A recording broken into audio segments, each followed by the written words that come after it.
Bienvenue dans Situation, l'émission où vous posez vos questions sur les problèmes mondiaux et nous vous répondons que là-bas, les choses sont... En réalité, c'est pire que vous ne l'imaginez. Je suis Simon Whistler et cette semaine, nous étudions la menace réelle que la Russie et la Chine coordonnent une attaque simultanée contre les alliés américains, obligeant l'oncle Sam à disperser ses forces. Dans le même esprit, nous verrons l'évolution du concept d'une OTAN asiatique, puis analyserons les conséquences des récentes élections en Moldavie, où la campagne d'influence du Kremlin s'est soldée par une humiliation pour Vladimir Poutine. Donc enfin une bonne nouvelle.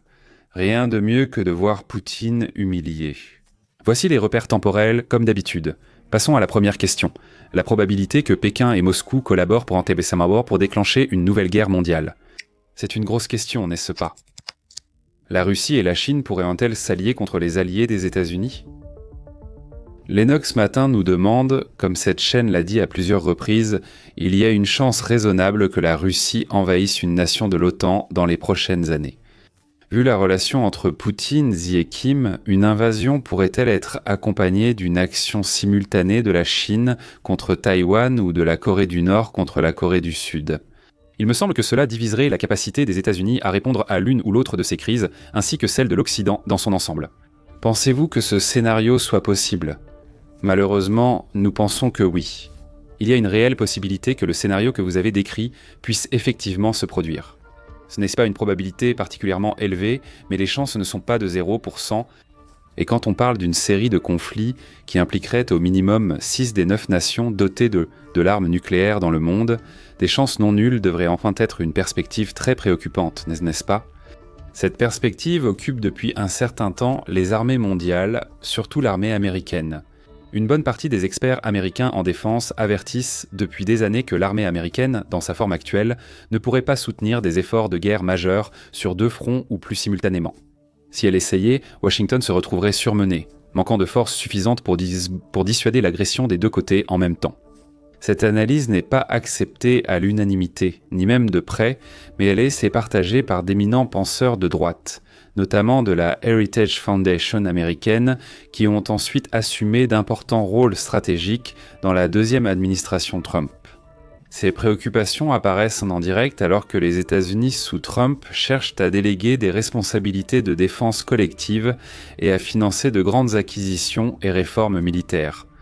Les préoccupations stratégiques de Washington sont un élément majeur de ces efforts pour encourager, ou si nécessaire forcer, ses alliés européens de l'OTAN à augmenter leurs dépenses de défense, à réarmer leurs armées et à adopter une posture de préparation à la guerre bien plus affirmée que celle que la plupart des nations européennes affichent actuellement.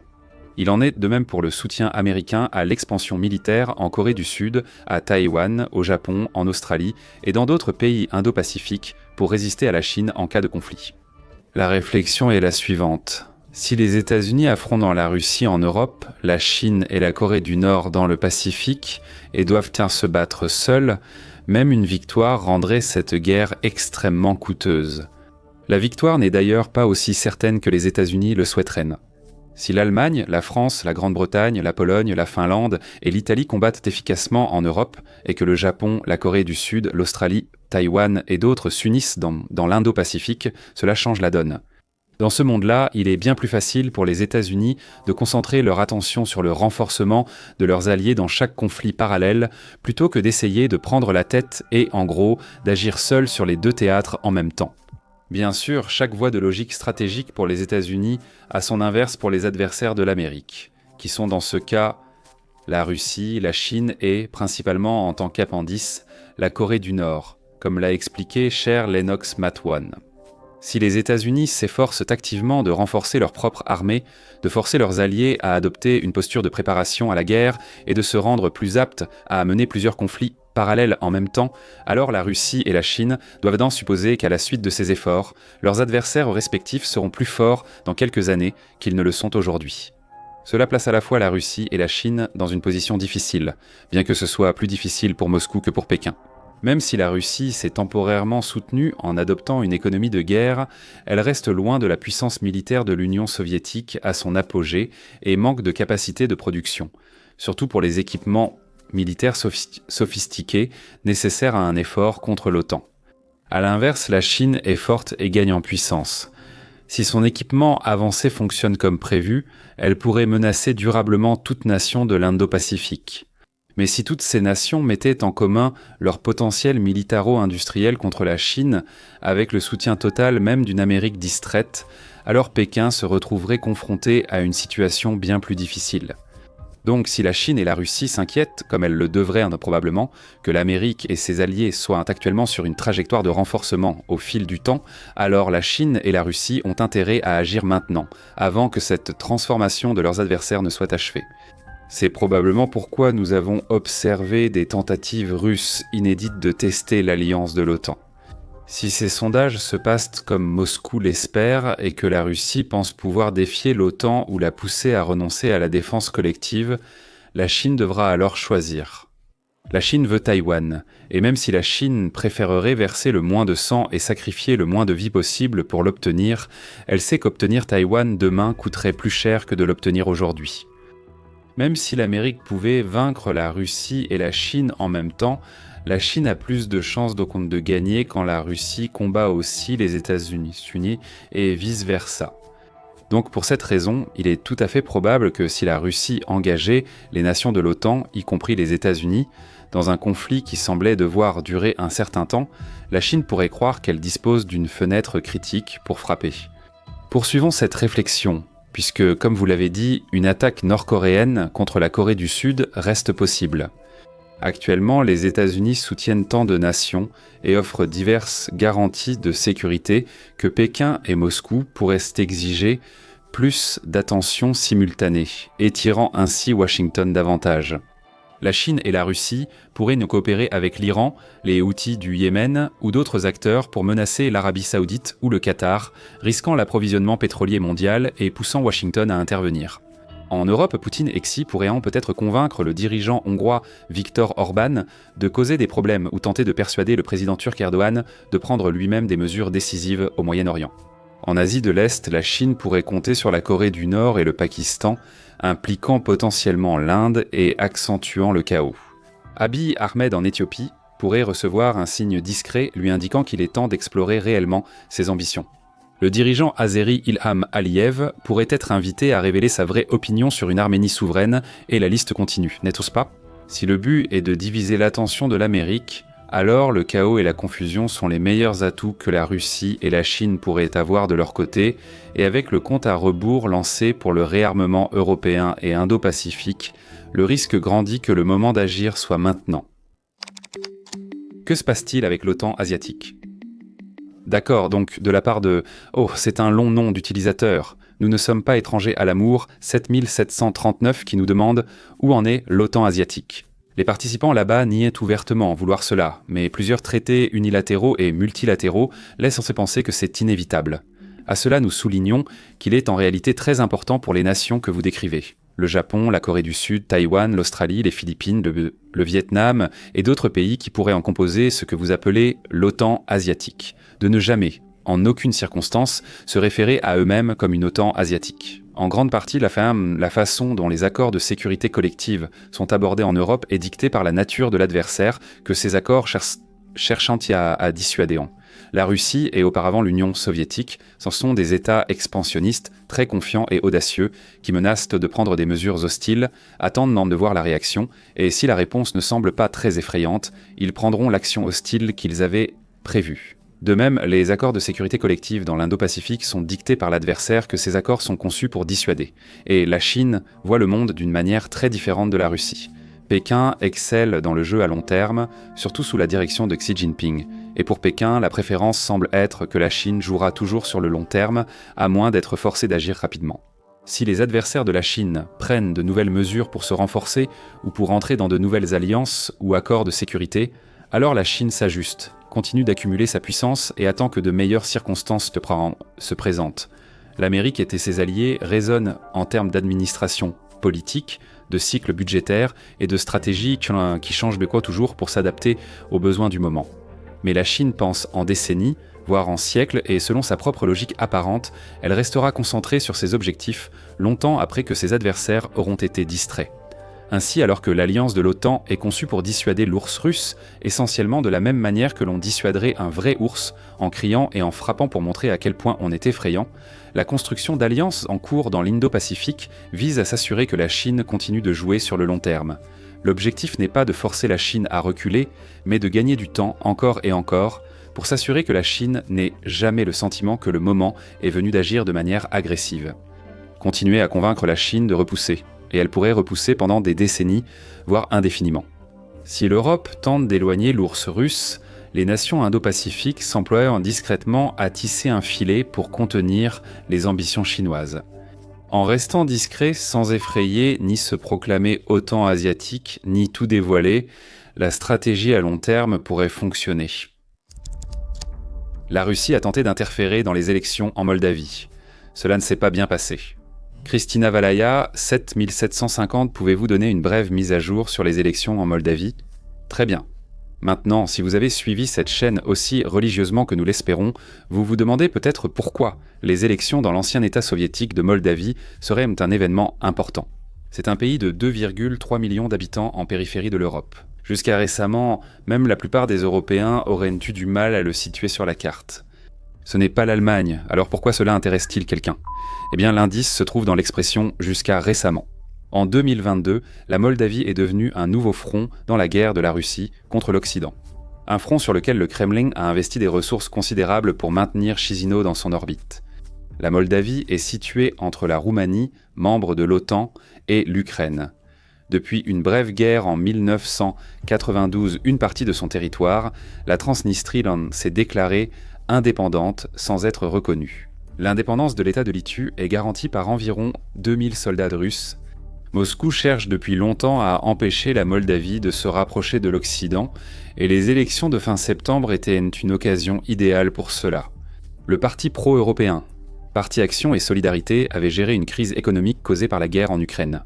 La fondation Rosa Luxembourg signale une inflation de 60%, depuis 2021 une forte hausse du coût de la vie et un tiers de la population sous le seuil de pauvreté absolue. Tout cela dans un pays longtemps parmi les plus pauvres d'Europe. Et il y avait des signes que les électeurs commençaient à en avoir assez de cela. Lors du référendum de octobre 2024 sur une intégration accrue à l'Union européenne, les pro-européens soutenus par le gouvernement n'ont obtenu que 50,35% des voix. La campagne du non, soutenue par les oligarques pro-russes du pays, est passée à moins de 10 000 voix d'un bouleversement majeur. De toute évidence, c'était un terrain fertile pour une campagne d'influence classique du Kremlin. Le Centre d'études de politique européenne décrit la période avant le vote de cette année ainsi. Moscou a utilisé tous ses outils disponibles. Financement illégal, cyberattaques, désinformation massive, achat de vote généralisé et alerte à la bombe le jour de l'élection, ciblant surtout ambassades et bureaux de vote de la diaspora. La violence a précédé et suivi les alertes à la bombe. Il y a également eu des arrestations d'hommes accusés de préparer des actes de trouble au cas où le Parti socialiste remporterait le vote. La British Broadcasting Corporation a aussi révélé qu'un réseau lié au Kremlin payait des gens pour diffuser de fausses histoires pro-russes sur les réseaux sociaux. En somme, à l'approche du jour de l'élection, on craignait que le Kremlin n'aide à faire pencher le résultat en faveur du bloc électoral patriotique pro-russe. Nous avons aussi publié une vidéo sur cette chaîne pour avertir d'une tentative de fraude électorale. Ce fut donc une grande surprise pour nous tous quand les résultats sont tombés. Après tous ces efforts du Kremlin, y compris l'achat pur et simple de votes et l'utilisation de menaces de bombes pour fermer les bureaux de vote d'Inospora, le bloc électoral patriotique n'a remporté qu'un modeste 24,18%. Le Parti socialiste a obtenu un peu plus de 50%, en baisse par rapport à 52,8% en 2021, mais reste majoritaire. Ce n'était pas une course serrée, mais une victoire écrasante pour les pro-européens, qui s'est poursuivie après le scrutin.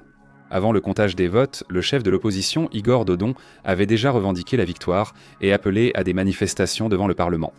Finalement, quelques dizaines de retraités sont venus avec des pancartes. Dire que cela a été une humiliation pour le Kremlin montre à quel point c'était embarrassant. Alors que les drones russes violaient sans cesse l'espace aérien de l'OTAN, c'était la bonne nouvelle attendue en Occident. Mais c'était aussi une histoire plus nuancée que simplement « le Kremlin a perdu ». Parce que même si la victoire du Parti Action et Solidarité a été un grand soulagement, les circonstances qui l'entourent ne sont pas forcément de bon augure pour l'avenir de la Moldavie. Cela se voit simplement à la rhétorique de la campagne. Balkan Insight souligne que chaque campagne a été marquée par une rhétorique alarmiste, des discours de haine et la propagande de la peur des deux côtés. L'opposition affirmait qu'une victoire du parti Action et Solidarité pousserait la présidente Maia Sandu à s'allier avec George Soros et Volodymyr Zelensky pour envahir la Transnistrie, impliquant ainsi la Moldavie dans la guerre. Le parti Action et Solidarité a fait pire, insinuant qu'un vote pour l'opposition pourrait mener la Moldavie à être occupée par des chars russes ou à rejoindre la guerre en Ukraine avec le Kremlin. Et puis, il y a eu les problèmes liés au vote. Quelques jours avant le début du vote, 5 bureaux de vote en Transnistrie ont été fermés sans préavis, obligeant les habitants de l'enclave pro-russe à parcourir de longues distances jusqu'en Moldavie pour voter, un facteur qui a peut-être contribué à une participation transnistrienne plus faible que d'habitude. Soyons clairs, ces bureaux de vote ont fermé par crainte réelle de bourrage d'urnes par des responsables pro-russes. Mais malgré tout, l'impression générale était que la présidente Sandu rendait plus difficile le vote légal de ses opposants. C'était la même chose pour le vote à l'étranger. Alors que l'Allemagne accueillait 36 bureaux de vote pour la diaspora moldave locale, majoritairement pro-Union européenne, une population similaire de Moldaves vivant en Russie ne disposait que de 2 bureaux de vote, bien moins que les 17 qui leur avaient été accordés en 2021. Encore une fois, il y a ici une certaine nuance. Le New York Times note que sur 100 000 Moldaves en Russie, seuls 6% ont voté en 2021, bien moins que dans les pays occidentaux. Donc avoir 17 bureaux de vote distincts pour 6 000 personnes ne semblerait pas très logique. Cependant, il semblait que les citoyens moldaves étaient les privés de leur droit de vote selon leur probabilité de soutenir des partis pro-russes. Et c'est ici que nous arrivons à la partie la plus sombre de toute cette histoire. D'après le Centre d'études de politique européenne, le Kremlin visait surtout à influencer le vote, mais aussi à miner durablement la confiance dans le processus démocratique moldave. Cela peut se faire en achetant des votes ou en diffusant de fausses informations sur les réseaux sociaux, mais cela peut aussi se faire en montrant des exemples bien réels où le parti au pouvoir pro-européen semble fausser la balance en sa faveur. Pour être clair, nous ne disons pas que le parti de l'Europe socialiste avait tort d'agir ainsi. Contrairement aux républicains et aux démocrates qui manipulent les circonscriptions pour gagner aux États-Unis. La Moldavie est réellement la cible d'une nation prédatrice qui fait plus de 60 fois sa taille et sa population. Une nation qui mène une guerre impériale brutale contre le voisin oriental de la Moldavie et occupe aussi un territoire moldave. Dans ces circonstances, la prudence et des mesures exceptionnelles sont justifiées. Désormais, la scène politique moldave se divise en 2 clans se percevant mutuellement comme une menace existentielle. 2 grands clans habitués à présenter chaque vote comme apocalyptique. Cela risque de causer de gros problèmes pour dates plus tard. En bref, même si c'est vraiment une bonne chose que Parti Action et Solidarité ait remporté une victoire aussi décisive, le vote de septembre n'a pas mis fin aux problèmes politiques de la Moldavie. La Russie cherchant à diviser et le niveau de vie chutant à cause des chocs énergétiques, la situation risque désormais de devenir de plus en plus instable. Front de guerre et partialité, puis la question délicate de Chris Raymond II, 1234. Pourquoi ne pas solliciter l'avis d'experts non occidentaux sur la Russie, l'Ukraine, l'Iran, les États-Unis ou les révolutions de couleur de la CIA en Asie ? Je pense au colonel D. McGregor, Scott Ritter, au professeur McGandy, Lawrence Wilkerson et au New Atlas. Nous voulons des informations équilibrées, pas de propagande occidentale, pour nous sentir bien durablement. D'accord, il est évident que cette question n'était pas innocente, mais venait de quelqu'un pour qui informations équilibrées signifie répéter les arguments du Kremlin sur la chute imminente de Kiev.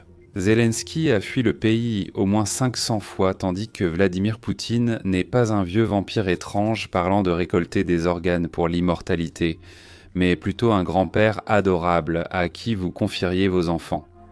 D'accord, mais même si cela a clairement été écrit par quelqu'un en train de retoucher une photo du visage rempli de botox de Poutine, c'est aussi une très bonne occasion pour nous de discuter de notre politique éditoriale.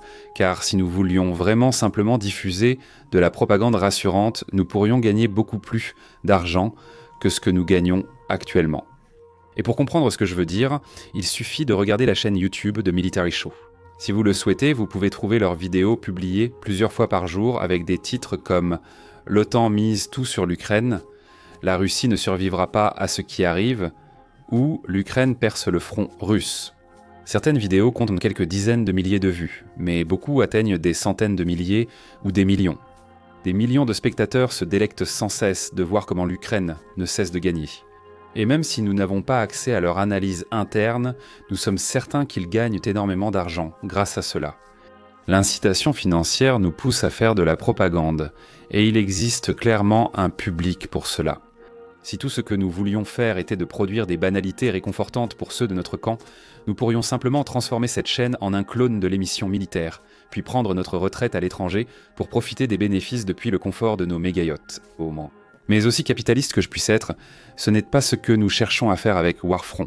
Depuis que nous avons déplacé cette chaîne vers l'actualité, nous avons affiché nos objectifs et partis pris. Nous voulons la victoire de l'Ukraine, pensons que vivre en Occident est une chance, et que promouvoir un État impérial revanchard comme la Russie tout en vivant en Europe ou en Amérique revient à vanter une bouillie infecte en mangeant de la glace au chocolat. Personnellement, j'aime Ben et Jerry's, mais ce n'est pas parce que nous avons des partis pris, comme tout le monde, que nous les laissons brouiller notre jugement. En fait, on pourrait dire que notre mission de base est d'essayer de reconnaître les illusions de notre propre camp et de les remettre en question du mieux que nous pouvons. Regardez la vidéo de la semaine dernière où nous avons analysé comment la crise de main-d'œuvre en Ukraine crée de graves problèmes à Kiev sur le front. Ou regardez notre couverture du KASC qui critiquait la décision ukrainienne d'essayer de conserver les terres russes, ou encore nos nombreuses vidéos qui traitent de toutes les façons dont les armées européennes sont encore insuffisantes et doivent encore prendre la défense au sérieux, plus de 3 ans après le début de la guerre. Parce que c'est ça, le problème avec les biais, on ne peut pas les éviter. En avoir fait simplement partie du fait d'être un putain d'humain. Mais si tes biais te poussent à ne voir que les bonnes nouvelles et à fermer les yeux sur les vrais problèmes de ton camp, alors tu échoues à être une personne sérieuse, n'est-ce pas ? Et c'est aussi vrai pour ceux qui sont accros au spectacle militaire que pour ceux qui regardent ce que Chris Raymond 2234 appelle, avec une impressionnante absence d'ironie, des infos équilibrées. Dans ce cas, c'est un euphémisme pour désigner les innombrables vidéos au titre comme « La fin de l'OTAN », tout nous assurant que chaque revers militaire russe n'est qu'une feinte très intelligente qui mènera bientôt à la victoire du Kremlin. Et c'est très bien, si tout ce que vous voulez, c'est qu'on vous répète sans cesse que vous êtes une personne spéciale dont les opinions provocatrices sont toujours justes. Mais ici à Warfront, nous aimons penser que notre public mérite mieux que cela. C'est pourquoi nous essayons de vous apporter les informations les plus équilibrées possibles, tout en restant toujours transparents sur nos propres biais potentiels, y compris le fait que nous voulons que l'Ukraine gagne et que nous pensons que le monde serait un endroit meilleur si Vladimir Poutine tombait par la fenêtre demain, après s'être tiré 27 balles dans la tête, soi-disant. Maintenant que c'est dit, passons aux questions amusantes. Il est temps d'inviter brièvement Maurice et Evan du sous-sol pour entendre leur avis. Les plus grands échecs militaires. Chris Pontus nous demande « Quelle est votre défaite préférée lors d'une opération ou d'une bataille militaire ?» Evan dit « Je n'ai pas vraiment d'échec militaire préféré à cause de leurs conséquences, mais je citerai l'échec de l'Allemagne nazie lors de la bataille des Ardennes à la fin de la Seconde Guerre mondiale. La bataille fut le dernier effort désespéré de l'Allemagne pour inverser la situation et prolonger la guerre. D'une part, la défaite de l'Allemagne nazie est déjà un point extrêmement positif. Mais au-delà de cela, la bataille des Ardennes aurait pu entraîner un prolongement de la guerre à un moment où des armes comme la bombe atomique étaient sur le point d'être opérationnelles. On estime que 70 à 85 millions de personnes sont mortes pendant la Seconde Guerre mondiale, entre pertes directes et indirectes, mais ce nombre aurait pu être bien plus élevé si la guerre avait duré après août 1945. Maurice dit, comme Evan, que « préférer » n'est pas le terme juste, mais il avoue que chaque fois qu'il apprend la défaite, même mineure, des forces sportives rapides au Soudan, cela lui fait plaisir. Ne vous y trompez pas, leurs principaux adversaires, les forces armées soudanaises, sont un groupe brutal et islamiste soutenant le coup d'État indifférent aux victimes civiles de leurs bombardements. Mais les républiques sociales de France sont bien pires, à un autre niveau.